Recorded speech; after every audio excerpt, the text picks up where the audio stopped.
Base nga sa ating latest satellite animation, ay huling namataan ng low pressure area sa layong 165 kilometers hilagang silangan ng Borongan City, Samar. Ito ang nasabing low pressure area ay mataas ang tsansa na maging isang ganap na bagyo sa susunod na 24 oras. At kung magiging isang ganap bagyo man yan, ay maaari tayong magtaas agad ng wind signal number 1 dito sa may Bicol region, maging sa may Quezon, Batangas, Occidental Mindoro, Oriental Mindoro, Marinduque at Romblon. Kaya manatiling nakatutok hinggil nga sa latest development nitong binabantayan nating low pressure area. Sa kasalukuyan na nga ay nakakaapekto na yan at nagdadala ng katamtaman hanggang sa malalakas sa mga pag-ulan sa malaking bahagi ng Katimugang Luzon at Visayas. Samantalang southwest monsoon naman ang siyang umiiral dito naman sa may bahagi or kanlurang bahagi ng Southern Luzon. At base nga sa ating tropical cyclone threat potential, yung binabantayan nga natin na low pressure area ay mataas yung tsansa na maging isang ganap na bagyo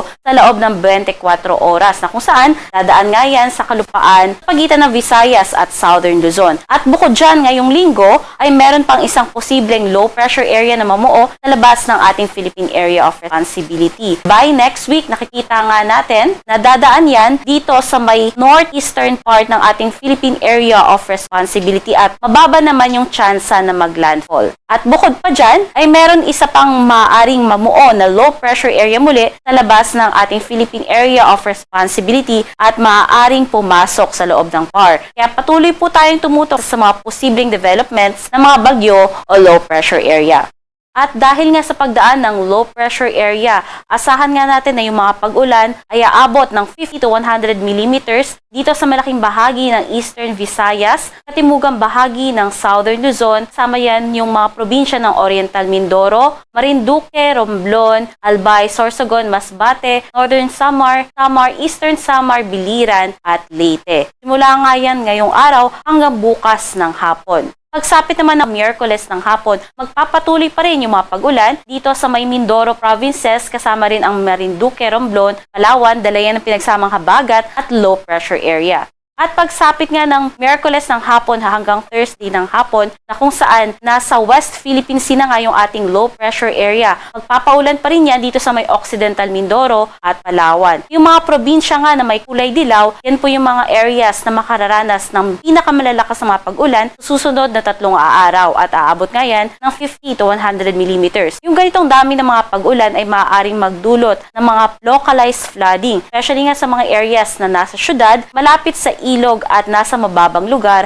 at mga landslide naman, especially din sa may very high susceptibility areas. Kaya iba yung pag-iingat sa ating mga kababayan sa mga piligrong dala ng ulan, gaya nga ng pagbaha at pagguho ng lupa. At sa magiging kalagayan naman ng ating karagatan ay wala tayong nakataas na gale warning. Kaya malayang maglalayag lahat ng sasakyang pandagat. Ang karagatan natin, ang mapag-alo na abot lamang ng 0.6 to 1.5 meters. Panayad hanggang sa katamtaman ang mapag-alon. Asahan nga natin na dahil sa tuloy na epekto ng low pressure area ay magiging kalat-kalat na ang mga pag-ulan sa Metro Manila, Calabar Zone, maging dito sa may bahagi ng Bicol Region, Occidental Mindoro, Oriental Mindoro, Marinduque at Romblon. Sa nalabing bahagi naman ng Luzon ay iiral naman yung mga localized thunderstorms lalong-lalo na nga sa hapon at sa gabi. Agwat ng temperatura dito sa Tuguegarao aabot 26-37 degrees Celsius samantala sa Metro Manila, 26 to 31 degrees Celsius at sa Legazpi, 27-32 degrees Celsius. Sa magiging lagay naman ng panahon sa buong Visayas, dala na rin ng pagdaan ng low pressure area, asahan rin natin yung matataas na tsansa ng mga pag-ulan, pagkidlat at pagkulog sa buong araw. Samantalang habagat naman ang siyang iiral dito sa may Palawan at sa may Zamboanga Peninsula na siya magdudulot naman ng mga kalat-kalat na mga pag-ulan, pagkidlat at pagkulog. At sa lalabing bahagi naman ng Mindanao ay localized thunderstorm naman ang magdadala ng mga pag-ulan lalong-lalo na nga sa hapon at sa gabi. Agwat ng temperatura dito sa may Iloilo at Cebu aabot ng 27 to 32 degrees Celsius samantalang sa Zamboanga 26 to 30 degrees Celsius at sa Davao 25 to 31 degrees Celsius. At sa magiging lagay nga ng panahon sa susunod na 3 araw, dahil nga sa patuloy na epekto ng low pressure area hanggang Miyerkules, asahan natin na patuloy ang mga pag-ulan dito sa Metro Manila, maging sa may katimugang bahagi ng Luzon. Pagsapit naman ng Huwebes, dito na lang yan sa may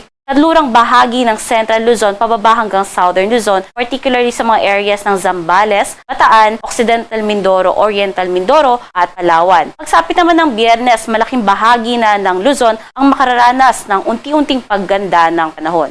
Dito naman sa Kabisayaan, magpapatuloy din yung pag-ulan hanggang Miyerkules. Malaking bahagi pa rin ng Visayas ang makararanas sa mga patuloy na mga pag-ulan. At pagsapit ng Huwebes, dala nga ng paglayuna ng ating low pressure area more on sa western part na lang ng Visayas, including Iloilo City, ang makararanas ng mga kalat-kalat na mga pag-ulan, paglat at pagkulog. At improving weather na nga pagsapit ng Friday, pero more on may mga tsansa pa rin ng localized thunderstorm. Samantalang dito naman sa Mindanao, asahan nga natin na magpapatuloy ang mga pag-ulan sa Zamboanga Peninsula at aabot pa yan hanggang Miyerkules. Ngunit sa malaking bahagi ng Mindanao ay iiral na yung localized thunderstorm. Especially nga pagsapit ng Thursday at Friday na kung saan patuloy na nga yung pagganda ng panahon.